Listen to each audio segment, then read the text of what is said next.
Hi dear students, I am Bharat Yasin, your social science teacher.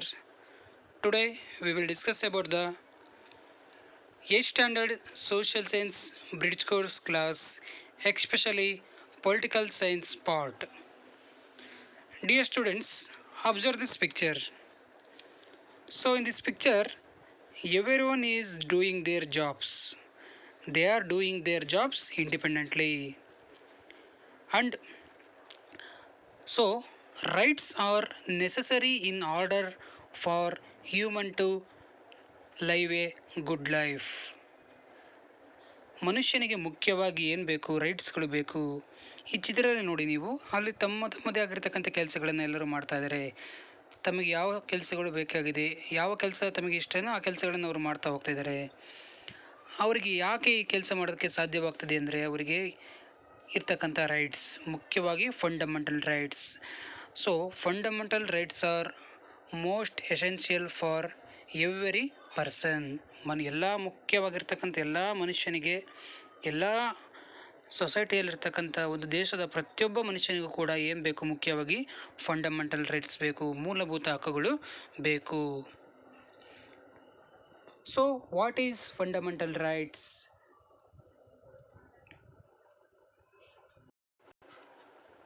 So, fundamental rights are the basic rights and freedoms that belong to every person in the world from birth until death. Once again, fundamental rights are the basic rights and freedoms that belong to every person in the world from birth until death. Fundamental rights ಅಂದರೆ ಕನ್ನಡದಲ್ಲಿ ಮೂಲಭೂತ ಹಕ್ಕುಗಳು ಅಂತ ಕರಿತೀವಿ. ಇದು ಪ್ರಪಂಚದಲ್ಲಿರ್ತಕ್ಕಂಥ ಪ್ರತಿಯೊಬ್ಬ ವ್ಯಕ್ತಿಗೆ ಹುಟ್ಟಿನಿಂದ ಸಾಯುವವರೆಗೂ ಹೊಂದಿರತಕ್ಕಂಥ ಹಕ್ಕುಗಳು ಅಥವಾ ಬೇಸಿಕ್ ರೈಟ್ಸ್ ಅಥವಾ ಸ್ವಾತಂತ್ರ್ಯ ಅಂತ ನಾವು ಕರಿಬೋದು. ಒಬ್ಬ ವ್ಯಕ್ತಿಗೆ ಸ್ವಾತಂತ್ರ್ಯ ಮತ್ತು ಹಕ್ಕುಗಳನ್ನು ಅವನು ಹುಟ್ಟಿನಿಂದ ಸಾಯುವವರೆಗೂ ಕೂಡ ಪಡ್ಕೊಂಡಿರ್ತಾನೆ. ಆ ರೈಟ್ಸಿಂದ ಅವನು ಸ್ವತಂತ್ರವಾಗಿ, ಗೌರವಯುತವಾಗಿ, ಡಿಗ್ನಿಟಿಯಿಂದ ಅವನ ಜೀವನವನ್ನು ನಡೆಸೋದಕ್ಕೆ ಸಾಧ್ಯವಾಗುತ್ತೆ. ಅಂಥ ರೈಟ್ಸ್ಗಳನ್ನು ಫಂಡಮೆಂಟಲ್ ರೈಟ್ಸ್ ಅಂತ ನಾವು ಹೇಳ್ಬೋದು. Next dear students, part 3 of the constitution from articles 12 to 35 under fundamental rights. There were 7 fundamental rights in the original constitution. Later by the 44th amendment of the constitution in 1978, the right to property was taken out of the fundamental rights. Dear students, ನಮ್ಮ ಸಂವಿಧಾನದ 3ನೇ ಭಾಗದಲ್ಲಿ, third ಪಾರ್ಟಲ್ಲಿ ಏನು ಬರುತ್ತೆ, fundamental ರೈಟ್ಸಿನ ಒಂದು ಆ್ಯಕ್ಟ್ಸ್ಗಳು ಬರ್ತವೆ, ವಿಧಿಗಳು ಬರ್ತವೆ. ಯಾವ ಭಾಗದಲ್ಲಿ? 3ನೇ ಭಾಗದಲ್ಲಿ. ಯಾವ 12 to 35 under fundamental rights in our constitution. ನಮ್ಮ ಸಂವಿಧಾನದಲ್ಲಿ 12ರಿಂದ 35ನೇ ವಿಧಿಯ ಒಳಗೆ ಈ ಒಂದು ಫಂಡಮೆಂಟಲ್ ರೈಟ್ಸ್ಗಳು ಬರೋದನ್ನು ನಾವು ಕಾಣ್ತೀವಿ. So there were 7 fundamental rights in the original constitution.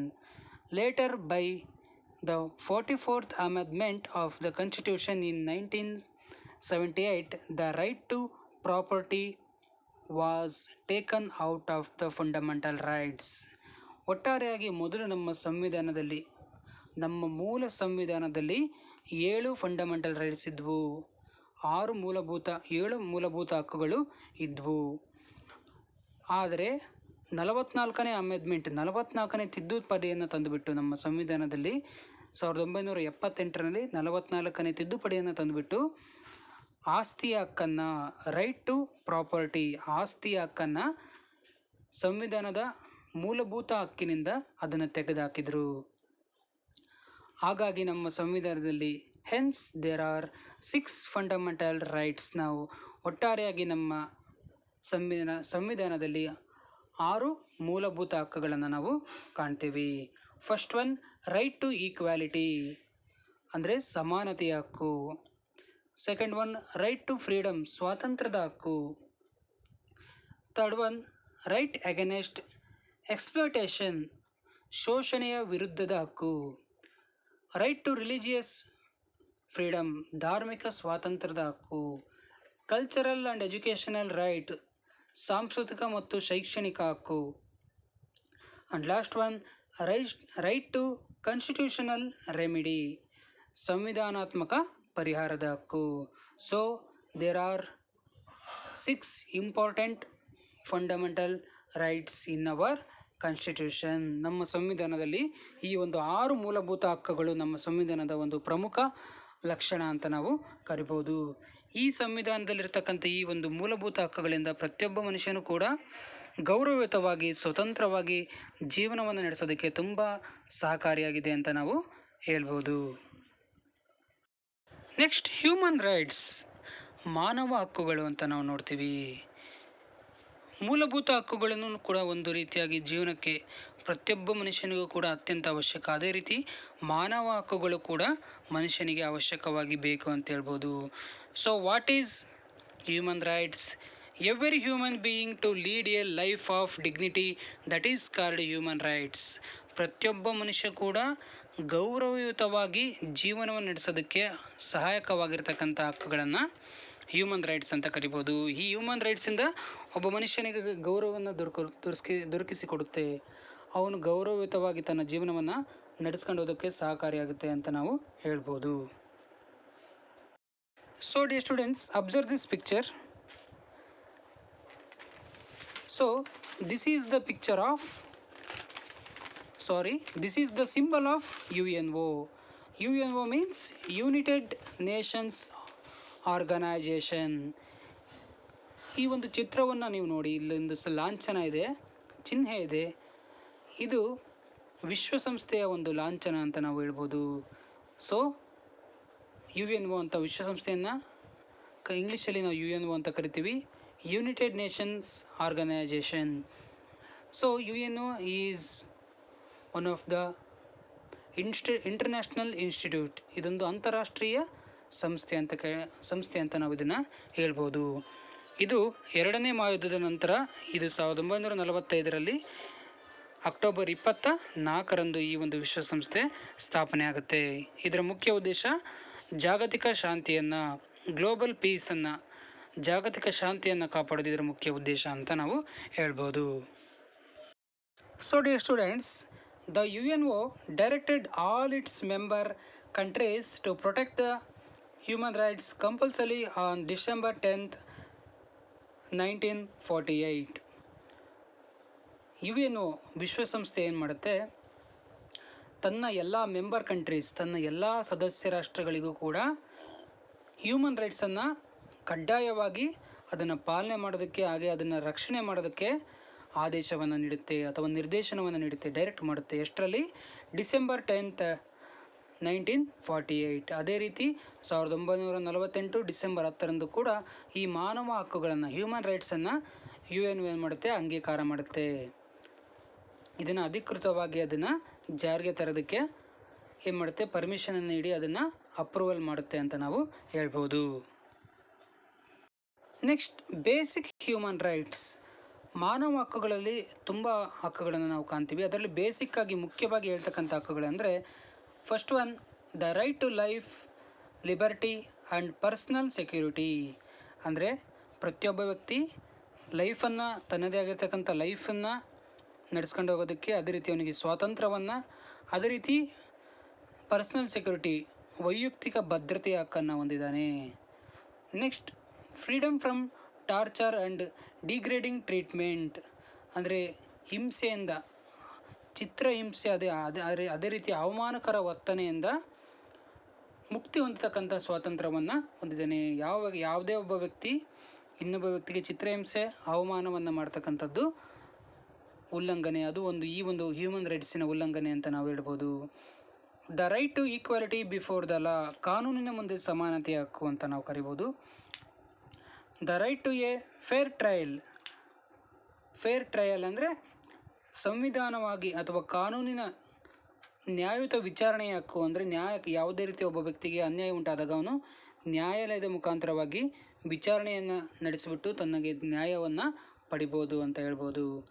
The right to privacy, ಗೌಪ್ಯತೆಯ ಹಕ್ಕು. Freedom of belief and religion, ಸ್ವಂತ ನಂಬಿಕೆಯಕ್ಕೂ ಹಾಗೂ ಧರ್ಮ ಸ್ವಾತಂತ್ರ್ಯ. ಒಬ್ಬ ವ್ಯಕ್ತಿ ಯಾವುದೇ ಧರ್ಮವನ್ನು ನಂಬಬಹುದು, ಅವನಿಗೆ ಆ ಸ್ವಾತಂತ್ರ್ಯವನ್ನು ನೀಡಿದ್ದಾರೆ. ಅದೇ ರೀತಿ ಧರ್ಮದ ಸ್ವಾತಂತ್ರ್ಯ, ಯಾವುದೇ ತನಗೆ ಇಷ್ಟ ಬಂದಿರತಕ್ಕಂಥ ಯಾವುದೇ ಒಂದು ಧರ್ಮವನ್ನು ಅವನು ಏನು ಮಾಡ್ಬೋದು, ಅನುಸರಣೆ ಮಾಡ್ಬೋದು. ಫ್ರೀಡಮ್ ಆಫ್ ಒಪಿನಿಯನ್, ಒಬ್ಬ ವ್ಯಕ್ತಿ ತನ್ನದೇ ಆಗಿರ್ತಕ್ಕಂಥ ಒಪಿನಿಯನನ್ನು, ಅಭಿಪ್ರಾಯವನ್ನು ತಿಳಿಸ್ತಕ್ಕಂಥ ಹಕ್ಕನ್ನು ಹೊಂದಿದ್ದಾನೆ. So these are the main important basic human rights. Next, national human rights commission, ರಾಷ್ಟ್ರೀಯ ಮಾನವ ಹಕ್ಕುಗಳ ಆಯೋಗ. So it has been established at the national level for the protection of human rights. So National Human Rights Commission has been established at the national level for the protection of the human rights, ಮಾನವ ಹಕ್ಕುಗಳನ್ನು ಸಂರಕ್ಷಣೆ ಮಾಡೋದಕ್ಕೋಸ್ಕರ ಇದನ್ನು ರಾಷ್ಟ್ರೀಯ ಮಟ್ಟದಲ್ಲಿ, national ಲೆವೆಲಲ್ಲಿ ಭಾರತದಲ್ಲಿ ಈ ಒಂದು ಸಂಸ್ಥೆಯನ್ನು ಸ್ಥಾಪನೆ ಮಾಡಲಾಗುತ್ತೆ. ಯಾವುದು? National human rights commission. So national human rights commission is A constitutional body. It was established through legislation in the parliament in 1993. ಇದೊಂದು ಸಾಂವಿಧಾನಿಕ ಸಂಸ್ಥೆ ಅಂತ ಕರಿಬೋದು. ಇದು ಕಾನೂನಿನ ಚೌಕಟ್ಟಿನಲ್ಲಿರ್ತಕ್ಕಂಥ ಒಂದು ಸಂಸ್ಥೆಯಾಗಿದ್ದು, ಇದು ಎಷ್ಟರಲ್ಲಿ ಎಸ್ಟಾಬ್ಲಿಷ್ ಆಗುತ್ತೆ ಅಂದರೆ 1993ಯಲ್ಲಿ ಸಂವಿಧಾನದ ಕಾಯ್ದೆಯ ಮುಖಾಂತರ, ಸಂಸತ್ತಿನ ಕಾಯ್ದೆಯ ಮುಖಾಂತರವಾಗಿ, ಪಾರ್ಲಿಮೆಂಟ್, ಲೆಜಿಸ್ಲೇಷನ್ ಆಫ್ ಪಾರ್ಲಿಮೆಂಟ್, ಈ ಸಂಸತ್ತಿನ ಕಾನೂನಿನ ಮುಖಾಂತರವಾಗಿ ಈ ಒಂದು ಸಂಸ್ಥೆ ಎಸ್ಟಾಬ್ಲಿಷ್ ಆಗುತ್ತೆ. So it is A watch dog of human rights in the country. So national human rights commission is A watch dog. ಇದನ್ನು ಕಾವಲು ನಾಯಿ ಅಂತ ಕರಿತೀವಿ. ಅಂದರೆ ಮಾನವ ಹಕ್ಕುಗಳನ್ನು ಕಾಪಾಡ್ತಕ್ಕಂಥ ಒಂದು ಕಾವಲು ನಾಯಿ. ಅಂದರೆ ಎಲ್ಲಿ ಮಾನವ ಹಕ್ಕುಗಳು ಉಲ್ಲಂಘನೆ ಆಗ್ತಿದೆ, ಹ್ಯೂಮನ್ ರೈಟ್ಸ್ ಎಲ್ಲಿ ಅದನ್ನು ಉಲ್ಲಂಘನೆ ಮಾಡ್ತಿದ್ದಾರೆ ಅನ್ನೋದನ್ನು ಕಾವಲಾಗಿ ಅದನ್ನು ಕಾಪಾಡ್ತಕ್ಕಂಥದ್ದು ಈ ಒಂದು ನ್ಯಾಷನಲ್ ಹ್ಯೂಮನ್ ರೈಟ್ಸ್ ಕಮಿಷನಿನ ಒಂದು ಮುಖ್ಯವಾಗಿರ್ತಕ್ಕಂಥ ಏಮ್ ಅಥವಾ ಧ್ಯೇಯ ಅಂತ ನಾವು ಹೇಳ್ಬೋದು. Next, state human rights commission, ರಾಜ್ಯ ಮಾನವ ಹಕ್ಕುಗಳ ಆಯೋಗ. So this is one of the state level commission. ಇದು ರಾಜ್ಯ ಮಟ್ಟದಲ್ಲಿ ಮಾನವ ಹಕ್ಕುಗಳನ್ನು ರಕ್ಷಣೆ ಮಾಡೋದಕ್ಕೆ ಸ್ಥಾಪನೆ ಆಗಿರ್ತಕ್ಕಂಥ ಒಂದು ಸಂಸ್ಥೆ ಅಂತ ಹೇಳ್ಬೋದು. The state human rights commission are the established at state levels detect the human rights violation cases. ಇದರ ಮುಖ್ಯ ಉದ್ದೇಶ ಏನಪ್ಪ ಅಂದರೆ ಮಾನವ ಹಕ್ಕುಗಳನ್ನು ಉಲ್ಲಂಘಿಸಿ ಹಿಂಸಾಚಾರಗಳನ್ನು ನಡೆಸ್ತಕ್ಕಂತಹ ಒಂದು ಪ್ರಕರಣಗಳು, ಕೇಸಸ್ ಇದ್ದರೆ ಅದನ್ನು ಕಂಡು ಹಿಡಿದುಬಿಟ್ಟು ಅದಕ್ಕೆ ತಕ್ಕಂತಹ ಕಾನೂನಿನ ಕ್ರಮಗಳನ್ನು ಜರುಗಿಸ್ತಕ್ಕಂಥದ್ದು ಈ ಹ್ಯೂಮನ್ ರೈಟ್ಸ್ ಕಮಿಷನ್ನಿನ ಒಂದು ಮುಖ್ಯ ಉದ್ದೇಶ. ಅದೇ ರೀತಿಯಾಗಿ ಎಲ್ಲೇ ಒಂದು ಮಾನವ ಹಕ್ಕುಗಳ ಉಲ್ಲಂಘನೆ ಆಗ್ತಿದೆ ಅಂದರೆ, ನಮ್ಮ ಸೊಸೈಟಿಯಲ್ಲಿ ಕಂಡು ಬಂದರೆ ಅಥವಾ ಎಲ್ಲೇ ಒಂದು ಯಾವುದೇ ಒಂದು ಸ್ಥಳದಲ್ಲಿ ಮಾನವ ಹಕ್ಕುಗಳ ಉಲ್ಲಂಘನೆ ಆಯಿತು ಅಂದರೆ ನಾವು ಈ ಕಮಿಷನಿಗೆ ನಾವು ಏನು ಮಾಡ್ಬೋದು, ಕಂಪ್ಲೇಂಟನ್ನು ಮಾಡ್ಬೋದು. ಆವಾಗ ಸೂಕ್ತ ಕ್ರಮವನ್ನು ಅವರು ಜರುಗಿಸ್ತಾರೆ. ಪ್ರತಿಯೊಬ್ಬ ವ್ಯಕ್ತಿ ಇನ್ಕ್ಲೂಡ್ ನಮ್ಮನ್ನು ಕೂಡ, ನಮಗೆ ಎಲ್ಲರೂ ಮಾನವ ಹಕ್ಕುಗಳ ಉಲ್ಲಂಘನೆ ಉಂಟಾದರೆ ನಾವು ಕೂಡ ಈ ಒಂದು ಕಮಿಷನ್ನಿನ ಮುಖಾಂತರವಾಗಿ, ಇದಕ್ಕೆ ದೂರನ್ನು ನೀಡುವ ಮುಖಾಂತರವಾಗಿ ನಾವೇನು ಮಾಡ್ಬೋದು, ನಮ್ಮ ಒಂದು ಜಸ್ಟಿಸ್, ನಮ್ಮ ನ್ಯಾಯವನ್ನು ಪಡ್ಕೋಬೋದು ಅಂತ ನಾವು ಹೇಳ್ಬೋದು. Dear students, observe this picture. ಈ ಚಿತ್ರವನ್ನು ನೋಡಿ. ಇಲ್ಲಿ ಚಿಕ್ಕ ಮಕ್ಕಳು ಕೆಲಸವನ್ನು ಮಾಡ್ತಾ ಇದ್ದಾರೆ. ಕನ್ಸ್ಟ್ರಕ್ಷನ್, ಒಂದು ಕಟ್ಟಡ ನಿರ್ಮಾಣದ ಕೆಲಸವನ್ನು ಇಲ್ಲಿ ಒಬ್ಬ ಬಾಲಕ, ಒಬ್ಬ ಬಾಲಕಿ ಮಾಡ್ತಾ ಇದ್ದಾಳೆ. ಇದನ್ನು ನೋಡಿದಾಗ ನಿಮಗೆ ಇದು ಯಾವ ಒಂದು ಚಿತ್ರಣ, ಈ ಒಂದು ಸೆಂಟೆನ್ಸ್ ನಿಮಗೆ ಒಂದು ಗ್ಲಾನ್ಸ್ ಆಗುತ್ತೆ, ನೆನಪಿಗೆ ಬರುತ್ತೆ. ಯಾವುದಿರ್ಬೋದು ಹೇಳಿ? So this is the related pic of child labour, ಬಾಲಕಾರ್ಮಿಕ ಅಥವಾ ಬಾಲಕಾರ್ಮಿಕರ ಒಂದು ಅದಕ್ಕೆ ಸಂಬಂಧಿಸಿದ ಒಂದು ಚಿತ್ರ ಅಂತ ನಾವು ಹೇಳ್ಬೋದು. Dear students, child labour is one of the social problems in our society. ಇದು ಒಂದು ಸಮಾಜದ ಒಂದು ಸಾಮಾಜಿಕ ಸಮಸ್ಯೆ ಅಂತ ಕೂಡ ಕರಿಬೋದು. So many reasons in this system at present society. ಈ ಒಂದು ಚೈಲ್ಡ್ ಲೇಬರ್ ಉಂಟಾಗೋದಕ್ಕೆ ಹಲವಾರು ಕಾರಣಗಳಿರ್ಬೋದು. ಬಡತನ ಆಗಿರ್ಬೋದು, ಅಥವಾ ಶಿಕ್ಷಣದ ಕೊರತೆಯಿಂದಾಗಿರ್ಬೋದು, ಹಲವಾರು ಕಾರಣಗಳಿಂದಾಗಿ ಬಾಲಕಾರ್ಮಿಕರು ಅಥವಾ ಚೈಲ್ಡ್ ಲೇಬರ್ ಅಂತ ಆ ಒಂದು ವೃತ್ತಿ ಏನಾಗಿದೆ ಈಗ ಹುಟ್ಕೊಂಡಿದೆ ಅಂತ ನಾವು ಹೇಳ್ಬೋದು. So India census 2001 office defines child labor as participation of a child less than 17 years of age in any economically productive activity with or without compensation, wages or profit. Such participation could be physical or mental or both. ನಮ್ಮ ಇಂಡಿಯಾದ 2001 ಒಂದು ಸೆನ್ಸಸ್ಸನ್ನು ನೋಡಿದಾಗ ಆ ಸೆನ್ಸಸ್ಸಿನ ಒಂದು office ಏನು ಹೇಳುತ್ತೆ ಅಂದರೆ 17 ವರ್ಷದ ಒಳಗಿರ್ತಕ್ಕಂಥ ಎಲ್ಲ ಬಾಲಕರು ಅಥವಾ ಬಾಲಕಿಯರು ಅವ್ರು ಯಾವುದೇ ರೀತಿ ಆರ್ಥಿಕ ಕ್ಷೇತ್ರಗಳಲ್ಲಿ ಅವರಿಗೆ ಕೂಲಿಯನ್ನು ಪಡ್ಕೊಂಡಾಗಿರ್ಬೋದು, ಅವರಿಗೆ ಸ್ಯಾಲ್ರಿನ ವೇಜಸ್ಸನ್ನು ಅಥವಾ ಅದಕ್ಕೆ ಲಾಭವನ್ನು ಪಡ್ಕೊಂಡಾಗಿರ್ಬೋದು, ಪಡೆದಲೇ ಆಗಿರ್ಬೋದು, ಆ ಒಂದು ಆ್ಯಕ್ಟಿವಿಟಿಯಲ್ಲಿ ತೊಡಗಿದ್ರೆ ಅವರು ಯಾವುದೇ ಒಂದು ಕೆಲಸವನ್ನು ಅವ್ರು ಮಾಡ್ತಿದ್ರೆ ಅದು ಫಿಸಿಕಲಿ ಆಗಿರ್ಬೋದು, ಮೆಂಟಲಿ ಆಗಿರ್ಬೋದು, ಅದನ್ನೇನಂತ ಕರಿಬೋದು, ಬಾಲ ಕಾರ್ಮಿಕರು ಅಥವಾ ಚೈಲ್ಡ್ ಲೇಬರ್ಸ್ ಅಂತ ನಾವು ಕರಿಬೋದು. Next, child labour prohibition act of 1986. ಹಾಗಾದರೆ ಚೈಲ್ಡ್ ಲೇಬರನ್ನು ತಡೆಯೋದಕ್ಕೋಸ್ಕರ ಬಾಲ ಕಾರ್ಮಿಕ ಒಂದು ಕೆಲಸವನ್ನು ತಡೆಯೋದಕ್ಕೋಸ್ಕರ ನಮ್ಮ ಇಂಡಿಯನ್ ಗೌರ್ಮೆಂಟ್ ಏನು ಮಾಡ್ತು, ಒಂದು ಆ್ಯಕ್ಟನ್ನು, ಒಂದು ಸಂವಿಧಾನವನ್ನು, ಒಂದು ಕಾನೂನನ್ನು ಜಾರಿಗೆ ತಂದು ಕೊಡ್ತು. ಅದು ಯಾವುದು ಅಂತ ನೋಡಿದಾಗ child labour prohibition act of 1986, 1986ರ ಬಾಲಕಾರ್ಮಿಕ ನಿಷೇಧ ಕಾಯ್ದೆ. So this act says that a child is defined as any person below the age of 14 and the CLPR Act prohibits employment of a child in any employment including as a domestic help, expect helping own family in non-hazardous occupations. So this act says that a child is defined as any person below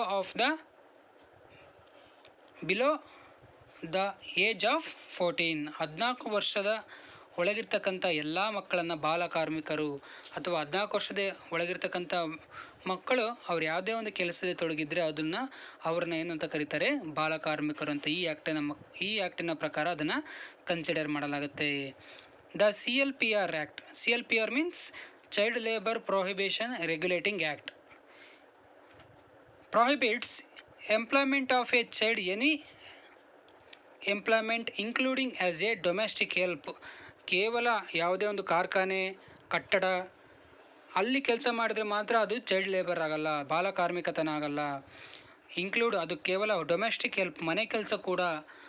ಮನೆಯಲ್ಲಿ ಯಾರ್ದರ ಮನೆಯಲ್ಲಿ ಒಬ್ಬ ಹುಡುಗಿ ಅಥವಾ ಹುಡುಗ ಅಥವಾ ಬಾಲಕ ಅಥವಾ ಬಾಲಿಕೆ ಹೋಗಿ ಕೆಲಸ ಮಾಡಿದರೆ ಅದು ಕೂಡ ಏನಂತ ಕರೀತಾರೆ, ಅದನ್ನು ಬಾಲಕಾರ್ಮಿಕರು ಅಂತ ಅವ್ರನ್ನ ಕರೀತಾರೆ. ಅಂದರೆ ಅವರು ಮುಖ್ಯವಾಗಿ ಶಾಲೆಗೆ ಹೋಗಿ ಪಾಠವನ್ನು ಕೇಳಿ ಶಾಲೆಯಲ್ಲಿ ಶಿಕ್ಷಣವನ್ನು ಪಡೆಯೋದು ಮುಖ್ಯವಾಗಿರ್ತಕ್ಕಂಥ ಕೆಲಸ ಬಾಲಕರಲ್ಲಿ. ಅದನ್ನು ಹೊರತುಪಡಿಸಿ ಯಾವುದೇ ಒಂದು ಮನೆಗೆ ಹೋಗಿ ಕೆಲಸ ಮಾಡ್ತಕ್ಕಂಥದ್ದು ಕೂಡ ಇಲ್ಲಿ ಅವ್ರನ್ನ ಬಾಲಕಾರ್ಮಿಕರು ಅಂತ ಕರೀತಾರೆ.